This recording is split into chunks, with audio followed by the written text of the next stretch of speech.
नमस्कार साथियों, आरजे शिक्षा विजन में आपका स्वागत है। आज के सेशन में बात करेंगे राष्ट्रीय अंतर्राष्ट्रीय संबंधित कुछ करंट अफेयर्स बनता है प्रतियोगी विभिन्न प्रतियोगी परीक्षाओं में। तो उससे संबंधित कुछ महत्वपूर्ण फैक्ट देख सकते हैं जिसमें वो आने वाली परीक्षाओं में पूछे जा सकते हैं राष्ट्रीय अंतर्राष्ट्रीय करंट अफेयर्स के अंतर्गत। तो शुरू करते हैं आज का सेशन।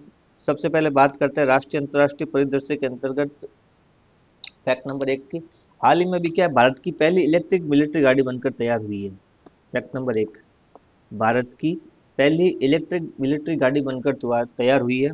ठीक है, जिसका निर्माण किया है भारतीय कंपनी प्राइवक डायनेमिक्स ने। तो फैक्ट नंबर 1, भारत की पहली इलेक्ट्रिक मिलिट्री गाड़ी का निर्माण किस किस कंपनी के द्वारा हुआ है भारत की। तो भारतीय कंपनी का नाम है प्राइवक डायनेमिक्स द्वारा। भारतीय कंपनी है प्राइवक डायनेमिक्स, इसके द्वारा भारत की पहली इलेक्ट्रिक मिलिट्री गाड़ी का निर्माण किया गया है। दूसरा, इसकी कोई विशेषताएं गाड़ी की वो देख लेते हैं। एक तो छिपकर चलने में या छुपकर चलने में इंपॉर्टेंट है, जिसको स्टेल्थ स्टेल्थ इस तकनीक कहा जाता है। हर तरह की जमीन पर चलने में सक्षम है और तुरंत रिपेयर हो जाती है। इसकी तीन प्रमुख विशेषताएं हैं। किसकी? भारत की पहली इलेक्ट्रिक मिलिट्री गाड़ी की। इंपॉर्टेंट फैक्ट ये है कि निर्माण किसने किया? निर्माण किया एक भारतीय कंपनी द्वारा हुआ है, जिसका नाम है प्राइवक डायनेमिक्स। प्राइवक डायनेमिक्स द्वारा जो है भारत की पहली इलेक्ट्रिक गाड़ी का लॉन्च की गई है अभी। ठीक है। और इम्पोर्टेंट जो दूसरा फैक्ट बनता है इसमें वो ये बनता है कि भारत की पहली इलेक्ट्रिक जो गाड़ी है, इसका नाम क्या रखा गया है? इसका नाम रखा गया है प्रवेग वीर। प्रवेग वीर। तो इम्पोर्टेंट दो फैक्ट जो बनता है इसमें, जो परीक्षाओं में पूछे जा सकते हैं इस गाड़ी से संबंधित। पहला, निर्माण किसने किया? तो निर्माण किया एक भारतीय कंपनी ने, जिसका नाम है प्राइवक डायनामिक्स। ठीक है।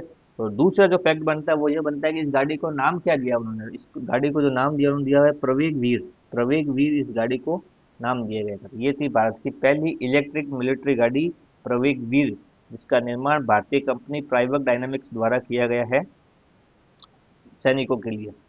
आगे बात करते हैं fact number 2। National bio bank.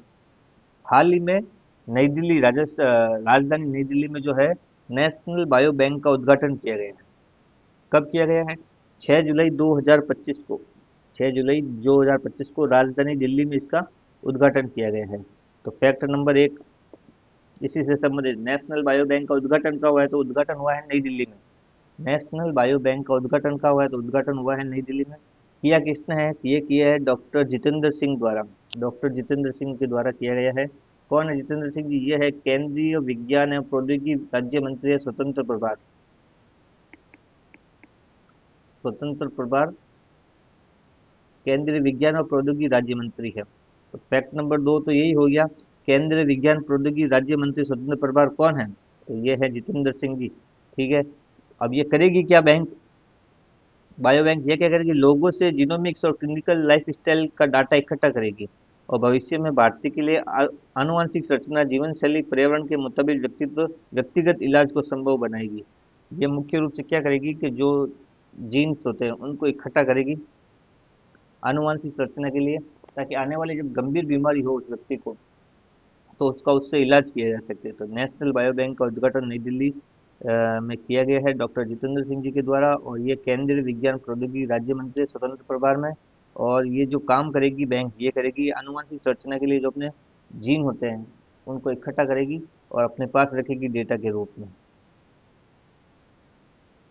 अभी हाल ही में एक चर्चा में रहा है देश ईरान। ईरान चर्चित देश की बात करें तो चर्चा में रहा है। क्यों रहा है? इंपॉर्टेंट फैक्ट देखिए, क्योंकि ईरान ने अभी क्या किया, अपनी राष्ट्रीय जो मुद्रा होती है रियाल, उसे 4 शून्य हटाने को मंजूरी दी है। यानी जो मुद्रा होती थी उसमें उसके 4 शून्य लगते थे, उस 4 शून्य को हटाने की मंजूरी दी है। अब जो नई मुद्रा बनेगी उससे उसको रियाल को इसने क्या कर दिया, तोमान में बदलने का फैसला किया। अभी तो बदला नहीं है, फैसला किया। तो चर्चा में क्यों रहा? अपनी मुद्रा में से, राष्ट्रीय मुद्रा में रियाल जो है उसमें से 4 शून्य हटाने को कहा है, और हटाने के बाद जो नई मुद्रा बनेगी 4 शून्य उसको अब नाम जो देंगे वो देंगे तोमान। तोमान देंगे। अभी क्या है, रियाल है, और जो नई मुद्रा बनेगी ये 4 शून्य हटाने को, उसको नाम क्या देंगे, तोमान। तो एक तोमान में क्या होगा, 10,000 रियाल के बराबर होगी। इंपॉर्टेंट है ये। एक तोमान बराबर 10,000 रियाल। ठीक है। तो पहली बात तो यही। प्रश्न कैसे बनेगा कि हाल ही में किस देश ने अपनी राष्ट्रीय मुद्रा में से 4 शून्य या शून्य हटाने का कार्य किया? तो वो है देश ईरान। Fact number 1। ठीक है। अब जब 4 शून्य हट जाएंगे तो उस मुद्रा को क्या कहा जाएगा, तो उसको तोमान कहा जाएगा, फैक्ट नंबर 2। और एक तोमान जो है कितने रियाल के बराबर होगा, तो 10,000 रियाल के बराबर होगा, फैक्ट नंबर 3। और किया किसने है, ईरान में हुआ भी ये सब घटनाक्रम। और वैसे ईरान की जो आधिकारिक मुद्रा है वो ईरानी रियाल है, IRR। ये एक इम्पोर्टेंट फैक्ट है। ईरान की जो मुद्रा है, राष्ट्रीय मुद्रा, वो है ईरानी रियाल। आगे देखते हैं कुछ और राष्ट्रीय अंतर्राष्ट्रीय के। एक अब सैन्य अभ्यास हुआ है, कोंकण सैन्य अभ्यास। कोंकण सैन्य अभ्यास हुआ, ये एक कैसा अभ्यास है, समुद्री सीमा पर किया, समुद्री सैन्य अभ्यास है, समुद्री नौसेना के द्वारा किया गया है। समुद्री सैन्य अभ्यास किन किन के मध्य हुआ है, इंपॉर्टेंट फैक्ट ये है, भारत और ब्रिटेन के मध्य हुआ है हाल ही में। और हर साल, हर 2 साल में एक बार ये आयोजित होता है, हर 2 साल में एक बार आयोजित होता है। और इसमें क्या होता है, संयुक्त रूप से समुद्री और हवाई अभ्यास किया जाता है नौसेना और वायुसेना के द्वारा। और भारत में भी ये कहाँ आयोजित हुआ है, भारत में भी आयोजित हुआ है, भारत के पश्चिमी तट पर आयोजित किया गया है, जिसमें युद्धपोत, लड़ाकू विमान, पनडुब्बियां शामिल थी। तो कोंकण सैन्य अभ्यास, ठीक है, हुआ कहाँ है, पहले तो कौन सा अभ्यास है, समुद्री सैन्य अभ्यास है। किन किन के मध्य हुआ, ब्रिटेन और भारत के मध्य हुआ। हर 2 साल में एक बार आयोजित होता है, जिसमें संयुक्त रूप से समुद्री और वायुसेना इसमें भाग लेती है। भारत के पश्चिमी तट पर आयोजित होता है, जिसमें युद्ध प्रो आयोजित हुआ है इस बार भारत के पश्चिमी तट पर, जिसमें युद्ध प्रो, लड़ाकू विमान और पनडुब्बियों ने भाग लिया है।